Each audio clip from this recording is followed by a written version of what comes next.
Cinderella परी के दो जादुई पर्स। एक बार की बात है, एक छोटे से शहर के एक छोटे से घर में दो बहनें रहती थी। इनका नाम दीपिका और प्रियंका था। दोनों बहनें बहुत ज़्यादा संस्कारी और दयालु थी।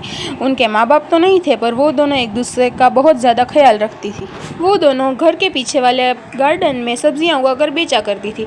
इसी वजह से उनका गुजरान चलता था, पर बेमौसम बारिश के कारण उनकी सब्जियों की फसल खराब हो गई थी। इसी वजह से अब उनके घर में एक भी खाने का दाना तक नहीं था। इतनी खराब स्थिति उनकी हो गई थी और उनके पास अपने घर के अलावा कुछ भी नहीं बचा था। दीदी बहुत पेट दर्द हो रहा है, कुछ खाने को नहीं है क्या? नहीं बहन, घर में तो एक भी अनाज का दाना नहीं बचा है। बाजार जाती हूँ, देखती हूँ अगर लाला सेठ फिर से उधारी पर कुछ दे दे तो। फिर ऐसा कहकर वो बाजार चली जाती है और लाला सेठ की दुकान पर पहुंच जाती है। सेठ जी, थोड़ा उधार पर राशन मिलेगा क्या? मेरी बहन को बहुत भूख लगी है, मैं आपके पैसे बाद में चुका दूंगी, पक्का। क्या मैंने यहाँ धर्मशाला खोल रखी है? कभी भी मुंह उठा के उधार मांगने आ जाते हैं। सेठ जी उधार दे दो, फालतू के लोग। बेचारी दीपिका निराश होकर वहां से चली जाती है और एक पेड़ के नीचे जाकर बैठ जाती है और दुखी होकर सोचने लगती है, हे भगवान, अब क्या करूं, कहां से लाऊं खाना। वो ऐसा सोच ही रही थी कि तभी बाजू में से एक आवाज आती है, आओ आओ, माता रानी का प्रसाद ले लो, आओ। इतना कहने की देरी थी कि काफी सारी भीड़ वहां पे आ गई और जब तक दीपिका वहां पे पहुंची तब तक खाने की सिर्फ एक ही प्लेट बाकी थी। उस एक ही प्लेट को लेकर वो जाने लगती है और सोचने लगती है, चलो एक तो एक, मैं नहीं तो कम से कम छोटी तो खा ही लेगी, उसे ही दे दूंगी।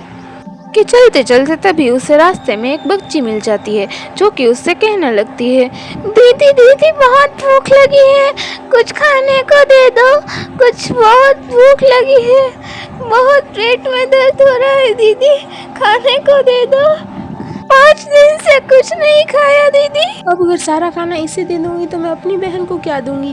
खैर, कुछ ना कुछ कर ही लूंगी, अभी तो इस बच्चे को उससे ज़्यादा ज़रूरत है। फिर ऐसा सोचकर वो उस बच्ची को अपनी खाने की प्लेट दे देती है और वो बच्ची उस खाने की प्लेट को किसी बहुत ज़्यादा भूखे की तरह ज़ोर ज़ोर से खाने लगती है। थैंक यू दीदी, आपका बहुत बहुत धन्यवाद, आपने मेरी भूख शांत कर दी। और फिर उस बच्ची को खाना खिलाकर दीपिका वहाँ से जाने लगती है कि तभी जंगल में रास्ते में चलते चलते उसे एहसास होता है कि उसके पीछे कोई चल रहा है। वो पीछे मुड़ के देखती है तो वही बच्ची उसके पीछे पीछे आ रही थी और उसके पीछे मुड़ते ही वो बच्ची अचानक से एक सुंदर सी सिंड्रेला परी में बदल जाती है। अरे तुम परी बन गई? तुम परी हो क्या? ये कहीं कोई सपना तो नहीं है? नहीं, ये कोई सपना नहीं है, मैं सच में एक परी ही हूँ और तुम्हारी अच्छाई और सच्चाई को देखकर मैं तुम्हारी मदद करने के लिए आई हूँ। मैं परी लोग की सिंड्रेला परी हूँ और ये लो, ये 2 जादुई पर्स तुम्हारे लिए। इस नीले पर्स की मदद से तुम जितना चाहो उतना जो चाहो वो निकाल सकती हो, पर याद रखना इसे दूसरों की मदद के लिए इस्तेमाल करना और इस काले पर्स को तो कभी खोलना भी मत, वरना। ये परी की सारी बातें सुनकर वो उन दोनों को जादुई पर्स को लेकर घर पर आ जाती है। अरे छोटी, तुझे पता है आज क्या हुआ? जंगल में मुझे एक परी मिली थी और मैंने उसकी मदद की और उसने मुझे ये दोनों जादुई पर्स दिए।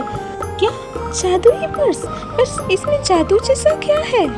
इस नीले पर्स से हम एक अलग ही जादुई दुनिया में पहुंच जाएंगे जहां पे हमारे ज़रूरत की सारी चीज़ें मौजूद होंगी।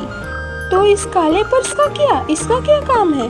सिंड्रेला परी ने इस पर्स को खोलने से मना किया है, पता नहीं क्यों, बट उसने कहा है तो कुछ अच्छा ही होगा, इसलिए हमें इसे नहीं खोलना चाहिए। दीदी चलो ना, जल्दी से इसे ट्राई करके देखते हैं, प्लीज प्लीज। हाँ, जल्दी से मुझे खोल के अपने सपनों की जादुई दुनिया में पहुंच जाओ, जहाँ पे तुम्हारी पसंद का सब कुछ होगा, सैंडल्स, ड्रेसेस, लहंगे, खाना, केक, सब कुछ। फिर वो लोग उस जादुई नीले पर्स को खोलते हैं और सडनली बिल्कुल एक नई दुनिया में पहुंच जाते हैं। दीदी क्या अब हम यहाँ रहेंगे? ये हमारा घर है, ये महल। जैसा कि जादुई पर्स ने कहा था, वहाँ पर उन लोगों की जरूरत की सारी चीजें मौजूद थी, अच्छे अच्छे कपड़े, जूते, अच्छा खाना, मेकअप, गहने, सब कुछ। पर उस जादुई काले पर्स का क्या?